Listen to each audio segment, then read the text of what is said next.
नमस्कार बच्चों। आज हम सब कक्षा 8 की संस्कृत ज्ञान मंजूषा का व्याकरण मंजूषा पढ़ेंगे। इसका 8वां पाठ शब्दकोशः।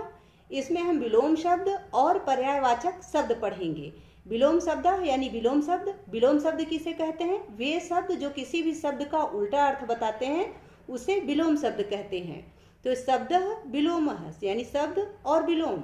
अग्रजः, अग्रज होता है बड़ा भाई। अनुजः यानी छोटा भाई, तो अग्रजः का विलोम हो गया अनुजः। आदि है, आदि यानी शुरुआत, और इसका विलोम हो गया अंत, अंत यानी समाप्ति। आगे है उदयः, उदयः का विलोम होता है अस्तम यानी उदय होना, जैसे सूर्योदय होना और सूर्यास्त होना, तो उदय का विलोम होता है अस्तम यानी अस्त होना। उपकारः यानी परोपकार करना, किसी की सहायता करना। अपकारः यानी सहायता न करना यानी परेशान करना, तो उपकार का विलोम क्या हुआ? अपकार। उपकारः का विलोम हो गया अपकारः। कठिनम यानी कठिन, जो कि करने लायक न हो, कठिन लगे आपको, हार्ड लगे, उसका विलोम होता है सरलम यानी सरल। सत्यम यानी सत्य, सही। असत्यम, इसका विलोम है असत्यम यानी गलत। सही का विलोम क्या होता है? गलत, तो सत्यम का विलोम हो गया असत्यम। हानि है, हानि यानी घाटा। लाभ, लाभ मतलब फायदा, तो हानि का विलोम हो गया लाभ। उद्योग है, उद्योग यानी काम करने की इच्छा शक्ति होना, आलस्य न होना। आलस्यम यानी आलस्य, उद्योग का विलोम क्या हो गया? आलस्यम यानी आलस्य करना, यानी काम को टालने की प्रवृत्ति। आगे है ग्रहणम यानी ग्रहण करना, लेना, तो इसका विलोम क्या हो गया? त्यागः यानी त्याग करना, छोड़ देना। ग्रहणम यानी लेना, त्यागः यानी छोड़ देना, तो ग्रहणम का विलोम हो गया त्यागः। जीवनम, जीवन का होता है जीवन, मृत्यु, उसका विलोम क्या हो गया? मरणम यानी मृत्यु। ये है जीवनम यानी जीना, जीवन, और मरणम यानी मृत्यु, तो जीवनम का विलोम हो गया मृत्यु यानी मरणम। मानः, मान यानी मान सम्मान, तो इसका विलोम हो गया अपमानः यानी अपमान, निरादर, तो मानः का विलोम हो गया अपमानः।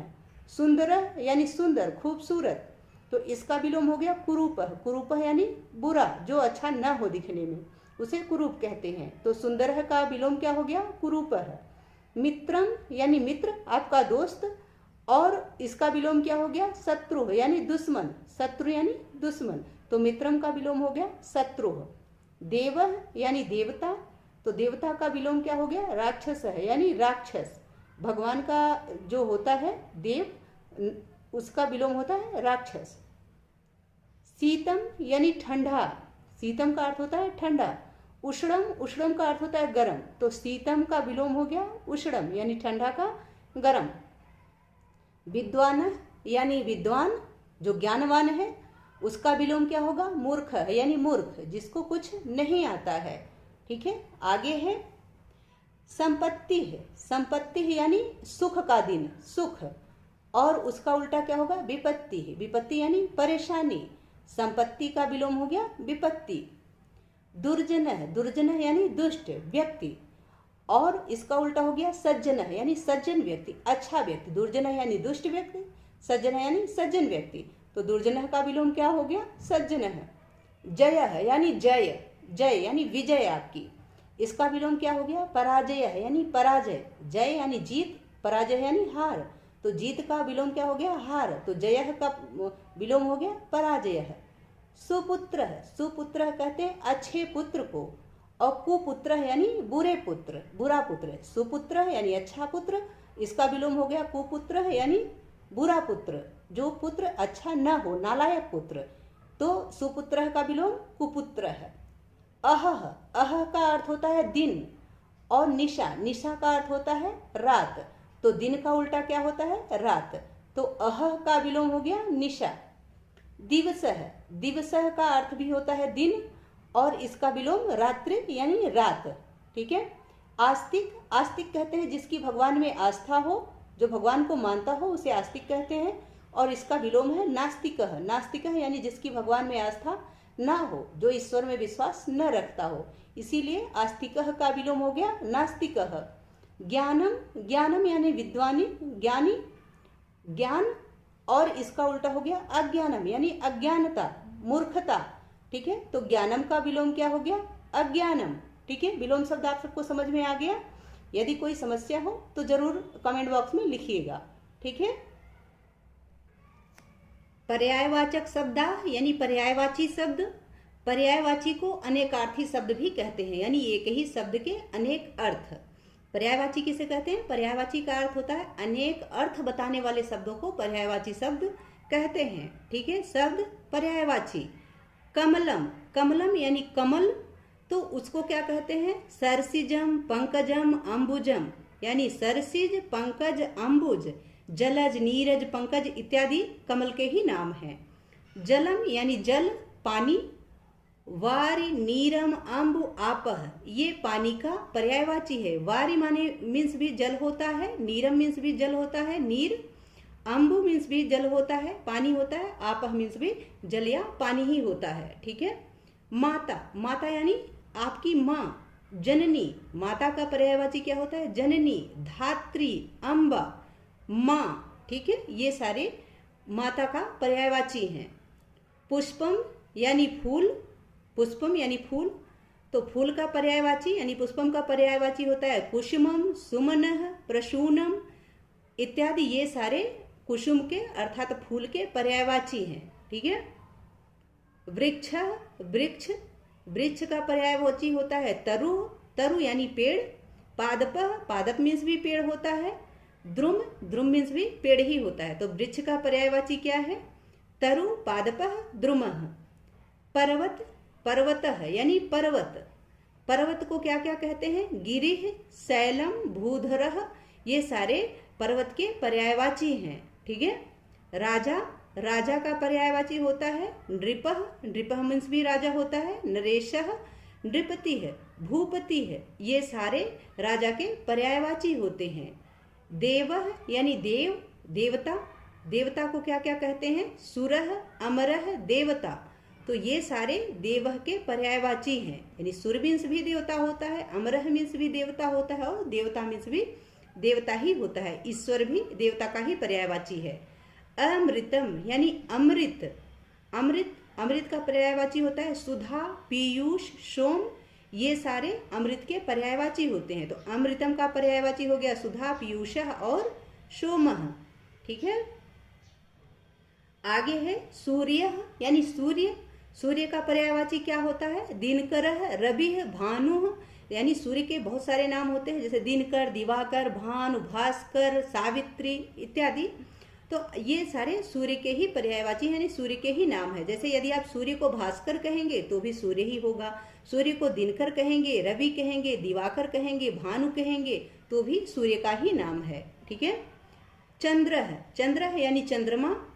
तो चंद्रमा का पर्यायवाची क्या क्या होता है? शशि, इंदु, निशाकर, रजनीश, ये सारे पर्यायवाची चंद्रमा के होते हैं। यानी चंद्र को शशि, इंदु और निशाकर, रजनीश इत्यादि कहते हैं। आकाशः यानी आकाश। अंबरम, अंतरिक्षम, नभः, गगनः, ये सारे आकाश के पर्यायवाची हैं। ठीक है, आगे है शब्द पर्यायवाची शब्द। पर्यायवाची शब्द सिंह यानी शेर। शेर को क्या क्या कहते हैं? मृगेंद्र, केसरी, पंचानन, ये शेर के पर्यायवाची शब्द हैं। सिंह यानी शेर, शेर का पर्यायवाची है मृगेंद्र, केसरी और पंचानन। पृथ्वी, पृथ्वी यानी पृथ्वी। पृथ्वी को क्या क्या कहते हैं? भू, भूमि, धरा, वसुंधरा, ये सारे पृथ्वी के पर्यायवाची हैं। वसुंधरा का मतलब भी पृथ्वी होता है, धरा का अर्थ भी पृथ्वी होता है, भू का अर्थ भी पृथ्वी होता है और भूमि का अर्थ भी पृथ्वी ही होता है। समुद्र यानी समुद्र। समुद्र का पर्यायवाची है सागर यानी सागर। जलधि यानी जलधि। उदधि यानी समुद्र यानी उदधि का अर्थ भी समुद्र होता है, जलधि का अर्थ भी समुद्र होता है। जलधि यानी जल को धारण करने वाला। ठीक है, तो इन सब का पर्यायवाची समुद्र का पर्यायवाची हैं ये सारे। पक्षी, पक्षी यानी पक्षी। पक्षी का पर्यायवाची होता है खगः, द्विजः, बिहगः, ये सारे पक्षी के पर्यायवाची होते हैं। यानी खग मीन्स भी पक्षी होता है, द्विजः मीन्स भी पक्षी होता है और बिहगः मीन्स भी पक्षी ही होता है। रात्रि यानी रात।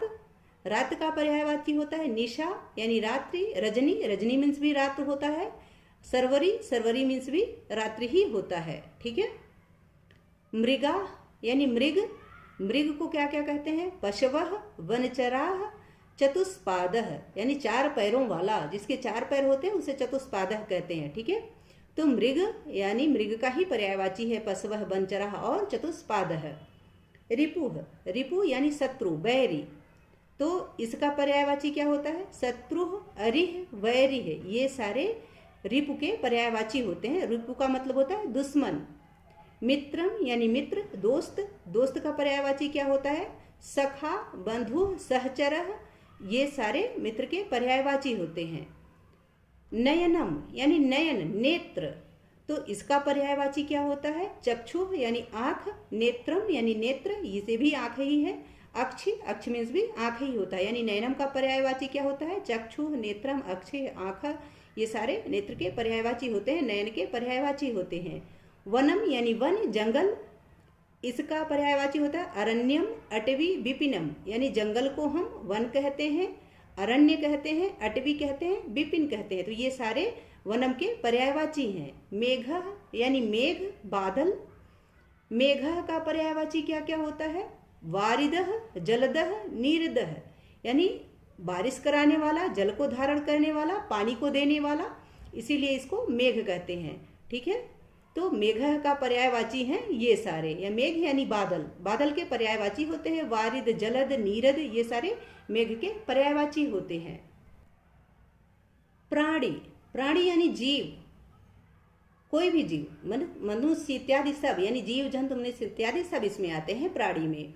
तो प्राणी यानी जीव, सत्वम जीवधारी, यानी जो जिसके अंदर भी जीवन है वे सारे प्राणी ही होते हैं, चाहे वो कीटाणु हो, चाहे वो छिपकली इत्यादि हो, कोई भी जानवर हो, पक्षी हो, पशु हो, मनुष्य हो, सभी प्राणी में आते हैं जिनके अंदर जीवन होता है। जीवधारी यानी जीवन को धारण करने वाला, जिसके अंदर जीवन है वे सारे प्राणी हैं। तो प्राणी का पर्यायवाची क्या है? जीव है, सत्वम है, जीवधारी है, ठीक है।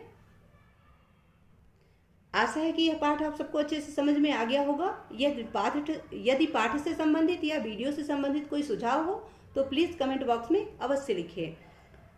वीडियो अच्छी लगे तो इसको लाइक, शेयर एंड सब्सक्राइब करें। बहुत बहुत धन्यवाद।